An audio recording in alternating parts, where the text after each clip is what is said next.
Hi everyone, I am back again, and this tutorial is going to be dedicated to unpacking the reflective essay grading rubric. So I'm going to look at each of the elements and the items. I'm going to try to unpack that for you and give you some additional suggestions that will hopefully lead to great success. Okay, so this assignment, you will see a lot of different elements. Don't be overwhelmed. I promise you this all makes sense and it's quite logical and will probably help you to stay organized as you work on this assignment. So let's take a look at the first item.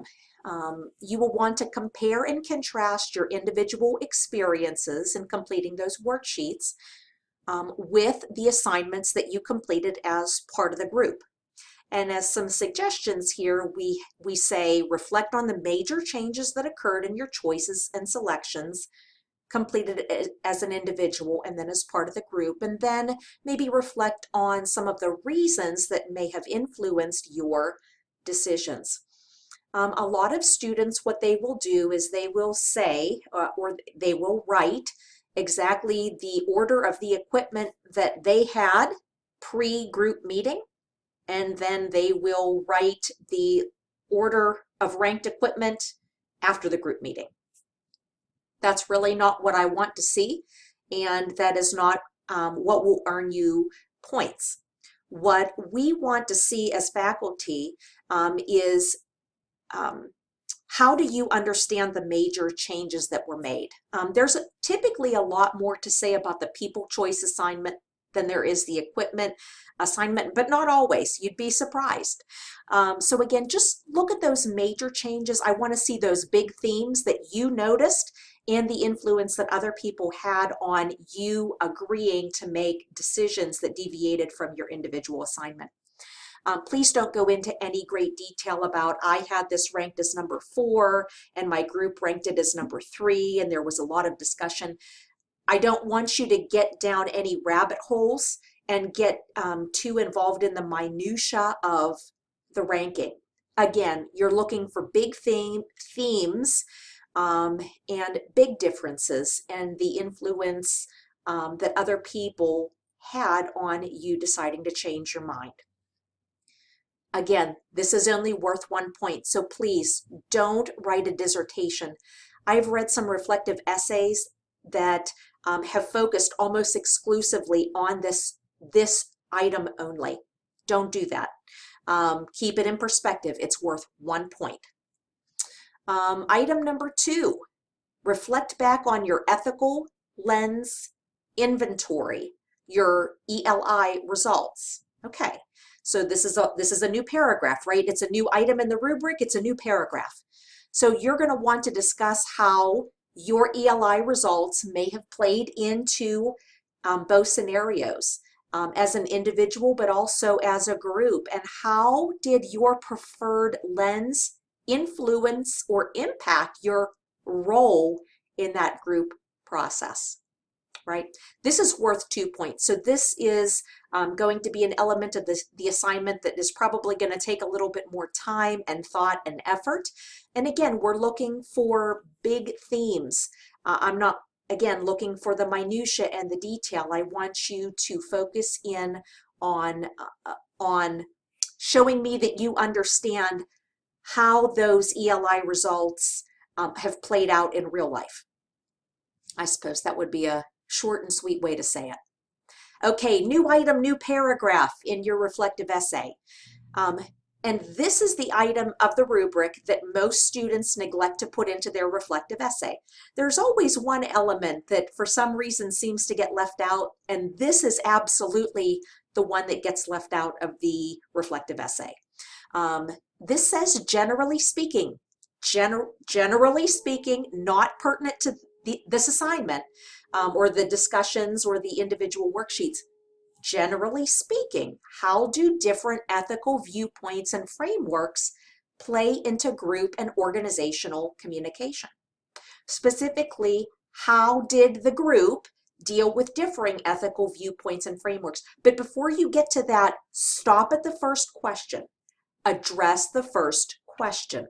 Then move on to the second part of the question. Don't neglect it. So you want to talk about generalities, and then you want to get into the details of how did your group deal with differing opinions. Okay. And then you may also want to elaborate and talk about which assignment prompted the most discussion and why was that in your esteemed opinion. This item of the rubric is worth 2 points. All right, new item, new paragraph. This is the second most common element that is left out of the reflective essay. Again, I cannot answer why that is, but I can just tell you that it is. What specific ethical theories were utilized within your group discussions? Was it a focal point within the group? Was it more of an issue with one assignment, and why is that? So for this particular item, you're going to want to go back to your textbook. You are going to want to use your textbook as a reference for this particular section. And you're going to want to make sure that you identify the different ethical theories that were discussed, whether overt or covert, and you're going to want to reference those using APA format, and you're going to want to use them in context so that you show me very clearly that you understand what those different ethical theories and frameworks are, what they mean. Okay, that is worth 1 point. The next item, new paragraph of the reflective essay, relate your group discussion to being on a healthcare ethics committee. And what I see most often with this item in the reflective essays is that students take a stab at maybe what a healthcare ethics committee is and they don't know. So don't assume that you know. Go back to your textbook, read that section in your textbook, and then make sure that you use textbook information and you embed that in this particular section of your paper. You're going to want to use that textbook as the foundation, and then you're going to want to weave in different elements of how your group either operated like a healthcare ethics committee or differed from. You need to do that. You will absolutely need to use your textbook to formulate this section. That will serve as the foundation of this particular item. And then you can use these questions to help you along. Did the goals of your group in reaching a consensus resemble that of a healthcare ethics committee? Discuss how. Again, use your textbook. Did your group use any particular problem-solving methods? If so, what was used? And if not, how would the outcome have been different if you used an ethical problem-solving method? Use your textbook. It will serve you well in this part of the assignment. Okay, the last item is to reflect globally on this assignment, and here are some questions that will help you to reflect globally. So if you answer these questions, you'll really have a very nice foundation for a good last element. This section is worth 2 points. What was most helpful in the assignments? What was least helpful? How did you feel at various stages of the assignment? Did you learn anything about yourself? If so, what was it? Do you believe that everyone had the opportunity to provide input? And do you think that the group as a whole had an unbiased open mind that facilitated reaching an inclusive consensus? Why or why not? Okay, and this last section really doesn't require any additional resources or references. This is basically asking your opinion about the process as a whole. Again, you will see that APA is embedded in each element of the tutorial. Nothing new there. And then for this assignment, you are going to be attaching appendices.